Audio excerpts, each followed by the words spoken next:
BC రక్షణ చట్టం ఒక పక్క ఆంధ్రప్రదేశ్లో ముసాయిదా తయారైతా ఉంటే ఇక్కడ ఎక్కడ చూసినా అదే మొన్న చూసాం కైలాస్ నేతకు సంబంధించిన నల్గొండలో అంత అవమానం జరుగుతూ ఉంటే అగ్రకులాలు రెడ్లు తెగబలిసిన రెడ్లు అట్లా మాట్లాడుతూ ఉంటే అదే బీసీ రక్షణ చట్టం ఉంటే ఒక్కొక్కరిని లోపలేసి ఎస్సీ యాక్ట్ ఎట్లయితుందో మొన్న జరిగినటువంటి సర్పంచ్ ఎన్నికల్లో జరిగిన ఆకృత్యాల పట్ల ఎంతమందిని ఈ అగ్రకులాలను లోపడేయచ్చో ఆ చట్టం ఉంటే మనకు అర్థమయ్యేది. ఇప్పటికీ దళితుల కంటే అత్యంత 80 కులాలు వెనుకబడినటువంటి కులాలు ఈ ప్రాంతంలో బీసీలలో ఉన్నారు కాబట్టి చట్టం అనేది రక్షణ కవచంగా ఉపయోగపడుతుంది. జరుగుతున్నటువంటి మొత్తం వివక్ష బీసీలలో కూడా ఎంత వివక్ష ఉందో, కొన్ని కులాలకి గౌరవం ఉండొచ్చు, కొన్ని 5-6 కులాలకి సమాజంలో కొంత గౌరవం ఉన్నా అత్యధికంగా చాలా కులాలని దళితుల కంటే అవమానంగా చూస్తున్నారు. కాబట్టి ఈ చట్టం అనేది ఒక రక్షణ కవచం, మామూలు విషయం కాదు. ఇది అమలు చేయాల్సిన అవసరం ఇక్కడ రేవంత్ రెడ్డి సర్కార్ తీసుకోవాల్సిన అవసరం ఉందని కోరుతా ఉన్నాం. ఈ దేశవ్యాప్తంగా కూడా అమలు చేయాలి. భారతదేశ వ్యాప్తంగా హిందూ బ్రాహ్మణ భావజాలం అంతా కూడా బీసీలను టార్గెట్ చేస్తూ ఆయా రాష్ట్రాల్లో ఎంత వివక్ష చూపిస్తా ఉన్నారో చూస్తా ఉన్నాం. ఉత్తరప్రదేశ్ కావచ్చు, గుజరాత్ కావచ్చు, బీజేపీ పాలిత రాష్ట్రాల్లో చాటిలో ఉన్నటువంటి బీసీ నాయకులందరూ కూడా ఈ విషయాల పట్ల మాట్లాడాలి. ఈ రక్షణ కల్పించేటువంటి ప్రధానమైనటువంటి చట్టం కాబట్టి దీన్ని విస్మరిస్తా ఉన్నారు. తక్షణమే చెప్తా ఉన్నా, మీరు రకరకాల విషయాలు మాట్లాడడం కాదు, ఏది అవసరమో అది మాట్లాడాలి.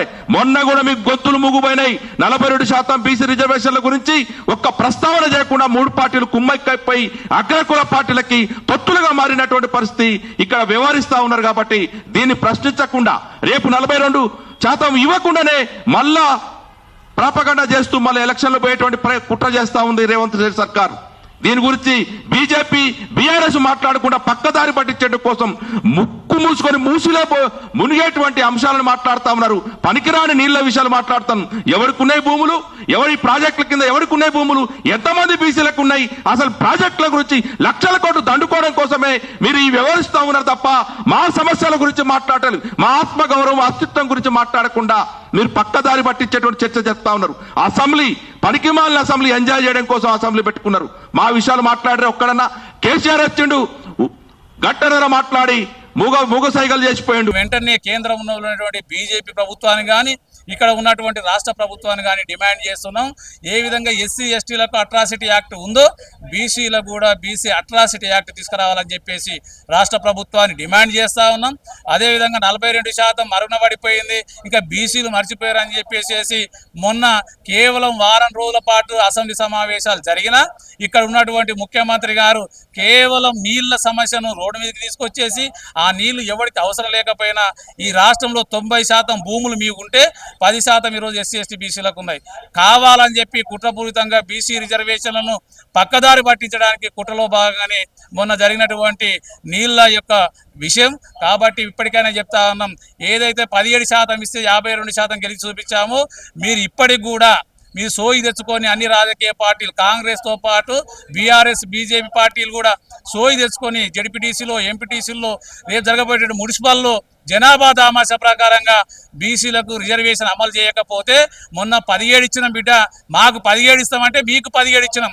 ఇప్పుడు 17 కూడా కాదు కదా, మీకు 5% కూడా ఇవ్వమని చెప్పేసి ప్రతి వార్డు లోపల కూడా ఖచ్చితంగా హైదరాబాద్ మున్సిపల్ లోపల 90% బీసీలు నిలబెట్టి అవసరం అనుకుంటే జనరల్ స్థానాలలో అన్ని చోట్ల కూడా నిలబెట్టేసి కైవసం చేసుకునేటువంటి కార్యక్రమం తీసుకుంటాం.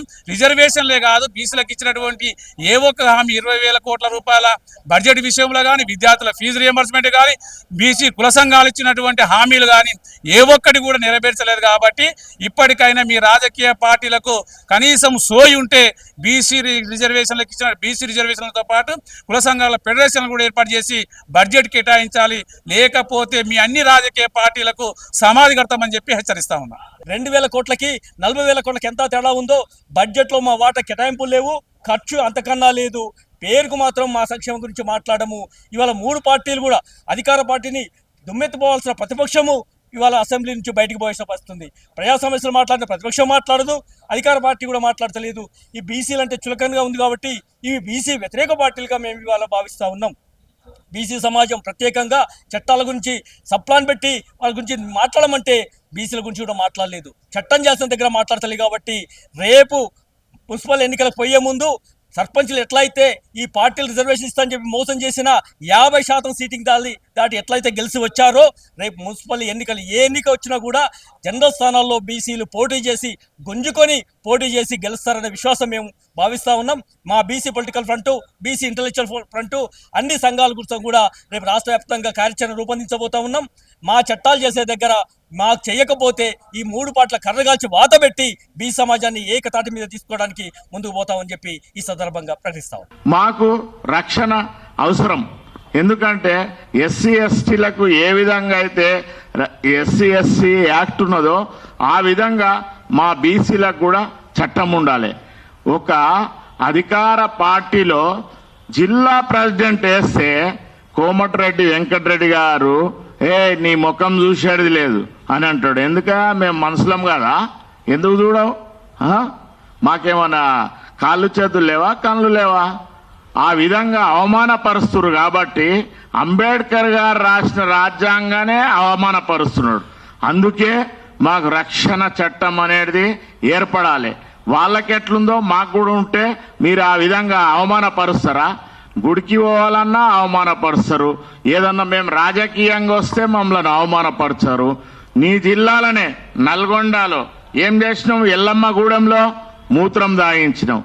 ఈ విధంగా మా బీసీలను ఎన్నో రకరకాలుగా అవమానిస్తూ ఈ 3 పార్టీల వాళ్ళు ఈ విధంగా చేస్తుంటే కేసీఆర్ గారు ఏమంటారు?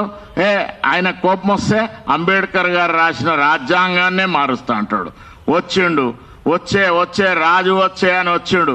ఒక్క మాట కూడా అసెంబ్లీలో బీసీల గురించి మాట్లాడలే. ఆయన కిషన్ రెడ్డి కేంద్ర మంత్రి గారు ఉన్నారు, బండి సంజయ్ చెప్పులు మోసే బండి సంజయ్ ఉన్నాడు. ఏం చేస్తున్నావు నువ్వు? ఢిల్లీకి పోయి నిమ్మలంగా కూర్చున్నావు. నువ్వు బీసీ అయి ఉండి నీకు సిగ్గులేదా? బీసీలకు ఈ విధంగా అవమానపరుస్తుంటే ఇన్ని చూసుకుంటా ఈ పార్టీ ఆ పార్టీ అని వేదికల మీద చెప్తావు. కానీ మన బీసీల అధికారంలోకి రావాలంటే వాళ్ళకు రక్షణ అనేది ఉండాలని నువ్వు సహాయ మంత్రి అయినా హోమ్ మినిస్టర్గా ఏం చేస్తున్నావు? నల్గొండ జిల్లాలో ఎల్లమ్మగూడెం అనే ఒక గ్రామంలోని ఒక బీసీ వ్యక్తిని కిడ్నాప్ చేసి నామినేషన్ వేయకుండా అతనికి మరీ మలమూత్రాలు తాగించి వారి హింసాత్మకంగా క్రూరత్వాన్ని వారు చూపించడం జరిగింది. దానితో భయభ్రాంతులకైనటువంటి బీసీలు నేడు అంచెలంచెలుగా మొన్ననే చూసినాం నల్గొండ జిల్లాలోని డీసీసీ అధ్యక్షులుగా ఎన్నికైనటువంటి పున్నా కైలాస్ గారిని కూడా వారిని బీసీలు అనే నెపంతో వారి ముఖం కూడా చూడాలని చెప్పి ఒక పెద్ద నేత ప్రకటించడం జరుగుతుంది. అదేవిధంగా మొన్ననే మరొక సంఘటన కూడా ఒక అగ్రవర్ణాలకు సంబంధించినటువంటి వ్యక్తి నల్గొండ జిల్లాలోనే ఇంకొక బీసీ వ్యక్తిపై దాడి చేయడం జరిగింది. ఇలా వారి యొక్క దాడులని ఎదుర్కొనే విధంగా ఆత్మరక్షణ కోసం చట్టం ఉండాలని కోరుకోవడం కోసం ఈరోజు ఈ యొక్క ఇంటలెక్చువల్ ఫోరం మరియు పొలిటికల్ ఫ్రంట్ ఒక ముందడుగు వేయడం జరిగింది. అదేవిధంగా ఎన్నో స్వతంత్రం వచ్చి 79 సంవత్సరాలు గడుస్తున్నప్పటికీ కూడా భారతదేశానికి వెన్నెముకైనటువంటి బీసీ కులాలు ఎన్నో కార్యక్రమాలను చేస్తూ ఎన్నో ఉద్యమాలలో పాలుపంచుకుంటూ నేడు ఉద్యమ ఫలాలను కూడా అనుభవిస్తున్నటువంటి అగ్రనాయకులు ఈరోజు బీసీలను తొక్కేయడానికి అనేక ప్రయత్నాలు చేయడం జరుగుతుంది. బీసీ సోదరులారా ఒక్కసారి మేలుకొనండి. మనము గతంలోనే సర్పంచ్ ఎలక్షన్లో 52%తో రిజర్వేషన్ సాధించి గెలుపొంది ఈరోజు ప్రభుత్వాన్ని చెంపపెట్టులాగా మారడం జరిగింది. ఇదే తరుణంలో రాబోయేటువంటి మున్సిపల్ మరియు మరియు ఎంపీటీసీ జెడ్పీటీసీ ఎలక్షన్లలో కూడా మనోధైర్యాన్ని కోల్పోకుండా మనకు బీసీల యొక్క హక్కులను సాధించుకోవడం కోసం అందరూ కూడా జనరల్ సీట్లలో కూడా పోటీ చేసి మరొక్కసారి మన యొక్క ఆకాంక్షను వెలుబుచ్చాలని కోరుకుంటూ ఇదే విధంగా బీసీల రక్షణ కోసం కూడా చట్ట రూపం దాల్చే వరకు మనం ఉద్యమించాలని కోరుకుంటున్నాను.